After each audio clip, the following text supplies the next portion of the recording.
और फिर बड़ी बेरहमी से एक एक करके उन सबको मार डाला था। असल में ये साशा को फंसाने के लिए बेन का एक जाल था। तभी हवा को चीरता हुआ बेन के क्रॉसबो का एक तीर साशा के पास से गुजरता है। साशा बाल बाल बचती है और अपनी पूरी ताकत से भागना शुरू करती है। बेन लगातार तीर चला रहा है। अचानक एक तीर साशा के पैर को चीरता हुआ निकल जाता है। दर्द से कराहती हुई साशा बैलेंस खोती है और सीधा तेज बहाव वाली नदी में जा गिरती है। नदी में गिरने से उसके सिर पर भी गहरी चोट लगती है, लेकिन साशा हार मानने वालों में से नहीं थी। वो किसी तरह खुद को संभाल कर नदी के किनारे आती है। उसके कपड़े गीले हो चुके थे, इसलिए वो सबसे पहले अपनी टी शर्ट बदलती है। वो थकी हुई है, भूखी है और दर्द से तड़प रही है। शरीर में थोड़ी एनर्जी लाने के लिए वो बैग से निकालकर कुछ खाती है। उसे पता है कि ये जंगल बेन का इलाका है और वो हर चप्पे चप्पे से वाकिफ है, इसलिए वो जल्द ही यहाँ पहुंच जाएगा। साशा अपने जख्मी पैर के साथ फिर से भागने लगती है। भागते हुए साशा एक ऐसी जगह फंस जाती है जहाँ से आगे का रास्ता पूरी तरह बंद था। वहाँ सिर्फ चट्टानों के बीच एक बेहद संकरा रास्ता था। साशा उस संकरे रास्ते से खुद को खिसकाते हुए चट्टान के बिल्कुल ऊपर पहुंच जाती है। वहां से वो अपनी दूरबीन निकालती है और बेन के कैंप की तरफ देखती है।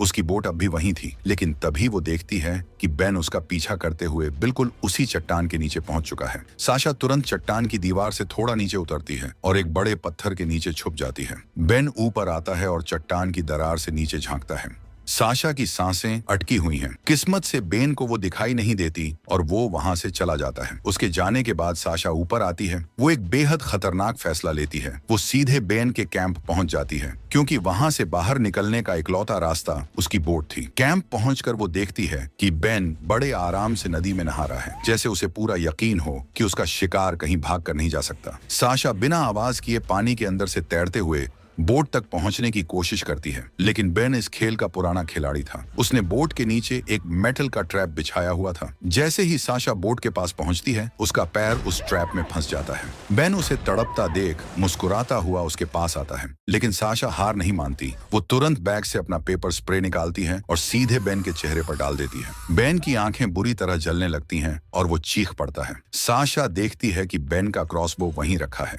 वो उसे उठाने के लिए आगे बढ़ती है, लेकिन बेन तुरंत पानी से अपना चेहरा धो लेता है। वो झपट्टा मारता है, साशा को लोहे की चेन से खींचकर जमीन पर पटक देता है और क्रॉसबो खुद उठा लेता है। बेन साशा के चेहरे पर क्रॉसबो तान कर कहता है कि पेपर स्प्रे नीचे फेंक दो। अपनी जान बचाने के लिए साशा को उसकी बात माननी पड़ती है। इसके बाद बेन उसका पैर उस ट्रैप से निकालता है और एक खौफनाक सच बताता है। मैंने तुमसे पूछा था कि तुम्हें आसान रास्ता चाहिए या मुश्किल। तुमने मुश्किल रास्ता चुना। अगर आसान चुनती तो तुम अब तक अपने घर पहुंच चुकी होती, पर तुमने मुश्किल रास्ता चुना, इसलिए तुम मेरी मौत के खेल में फंस गई। बेन बताता है कि वो इस जंगल के नरभक्षी कबीलों के रीति रिवाजों को मानता है।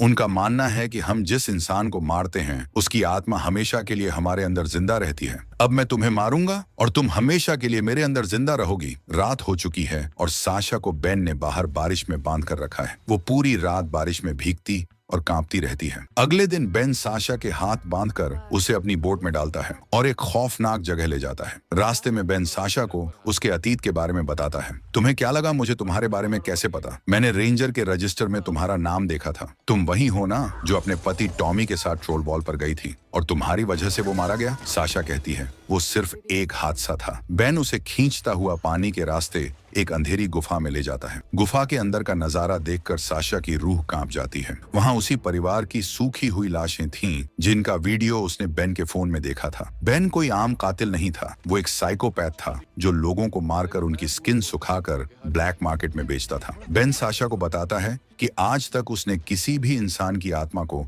अपने अंदर कैद नहीं किया है, क्योंकि कबीले के रिवाज के अनुसार ऐसा तभी होता है जब शिकार की आत्मा बहुत मजबूत हो और शिकारी उसका लिवर खा ले। बेन कहता है मैंने बहुत लोगों को मारा, पर कोई भी मुझे तुम्हारे जितना स्ट्रांग नहीं मिला। आज तुम्हें मारकर मेरा ये रिचुअल पूरा होगा। इसके बाद बेन अपने नकली दांत निकालता है और साशा को अपने असली दांत दिखाता है। उसने जानवरों की तरह अपने दांतों को घिस घिस कर बेहद नुकीला और खौफनाक बना लिया था। बेन हंसते हुए बताता है कि उसने सबसे पहला शिकार किसी और का नहीं, बल्कि अपनी खुद की मां का किया था। बेन साशा को खाने के लिए उसके बिल्कुल करीब आता है। जैसे ही बेन उसके चेहरे के पास आता है, साशा अपनी पूरी ताकत से बेन के कान को अपने दांतों से काट लेती है। बेन दर्द से चीखता है और पीछे हटता है। साशा को मौका मिल जाता है और वो सीधे गहरी नदी में कूद जाती है। लेकिन बेन भी कोई कच्चा खिलाड़ी नहीं था। वो साशा के साथ ही पानी में कूद जाता है और अपनी लोहे की चेन साशा के साथ अटैच कर देता है ताकि वो भाग न सके। पानी का बहाव इतना तेज होता है कि दोनों बहते हुए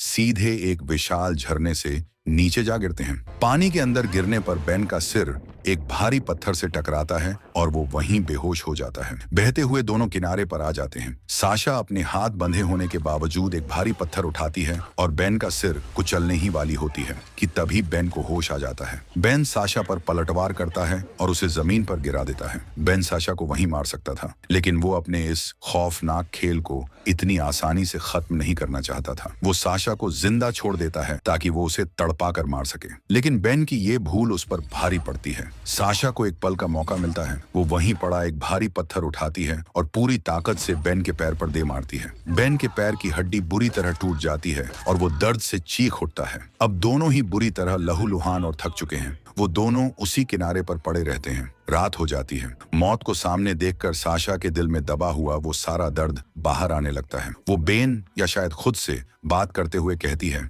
मुझे आज भी नहीं पता कि जब मैंने रस्सी छोड़ी थी तब टॉमी जिंदा था या नहीं। मैं ही उसकी मौत की वजह हूँ। वो मुझे बार बार वापस चलने को कह रहा था, पर मेरी जिद ने उसकी जान ले ली। अगली सुबह सूरज निकलता है। साशा बेन से कहती है कि यहाँ से बाहर निकलने का सिर्फ एक ही रास्ता है, इस सीधी चट्टान को चढ़ना। क्योंकि दोनों एक ही चेन और रस्सी से बंधे हैं, साशा उसे छोड़कर नहीं जा सकती। बेन का पैर टूट चुका है, उसके हथियार खत्म हो चुके हैं और उसे पता है कि अगर उसने साशा को मारने की कोशिश की तो वो खुद भी इस जंगल में तड़प तड़प कर मर जाएगा। बेन साशा से डील करता है, अगर तुम मुझे इस चट्टान के ऊपर तक खींच ले गई तो मैं तुम्हें जिंदा जाने दूंगा। साशा उसे अपने हार्नेस से बांधती है और उस खतरनाक चट्टान पर चढ़ना शुरू करती है। लेकिन साशा बेन जैसे साइकोपैथ पर भरोसा करने की बेवकूफी नहीं कर सकती थी। जैसे ही साशा एक सुरक्षित किनारे पर पहुंचती है, जो बिल्कुल वैसा ही था जैसा नॉर्वे की ट्रोल वॉल पर था, वो अपना दाम चलती है। वो उस रस्सी को जिसे बेन नीचे लटका हुआ था, बड़ी चालाकी से एक मजबूत लकड़ी के साथ फंसा देती है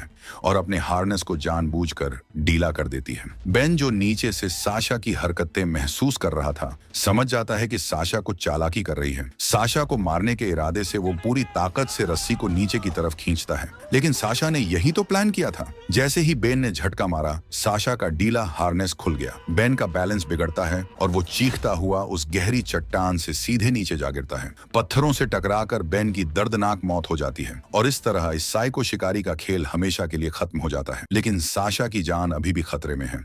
वो चट्टान के एक ऐसे हिस्से पर फंसी है जहां से नीचे उतरना नामुमकिन है और अब उसके पास कोई सेफ्टी हार्नेस भी नहीं है। एक भी गलत कदम का मतलब है सीधे मौत। साशा अपनी सारी हिम्मत और दिमाग को एक जगह इकट्ठा करती है और उस खतरनाक कर्व को पार करते हुए आखिरकार चट्टान के सबसे ऊपरी हिस्से पर पहुंच जाती है। जंगल से बाहर निकलकर वो सड़क पर आती है, जहां उसे एक गुजरती हुई गाड़ी मिल जाती है जो उसे सीधा रेंजर के ऑफिस तक ले जाती है। साशा रेंजर को उस गुफा और बेन की सारी सच्चाई बताती है। वो कहती है कि जितने भी लोग इस जंगल से गायब हुए हैं, उन सब के अवशेष तुम्हें उसी गुफा में मिलेंगे। इसके बाद कहानी का आखिरी दृश्य आता है। साशा समंदर के किनारे खड़ी है। वो अपनी जेब से टॉमी का वो लकी कंपास निकालती है जिसे उसने सीने से लगा कर रखा था। वो एक गहरी सांस लेती है और उस कंपास को समंदर की लहरों में बहुत दूर फेंक देती है। वो समझ चुकी है कि टॉमी की मौत सिर्फ एक दर्दनाक हादसा थी, उसमें उसकी कोई गलती नहीं थी। इस खौफनाक सर्वाइवल ने उसे अपने गिल्ट से आजाद कर दिया है और अब वो अपनी जिंदगी में आगे बढ़ने के लिए तैयार है। इसी के साथ सर्वाइवल और सस्पेंस से भरी ये रोंगटे खड़े कर देने वाली कहानी यहीं पर खत्म हो जाती है।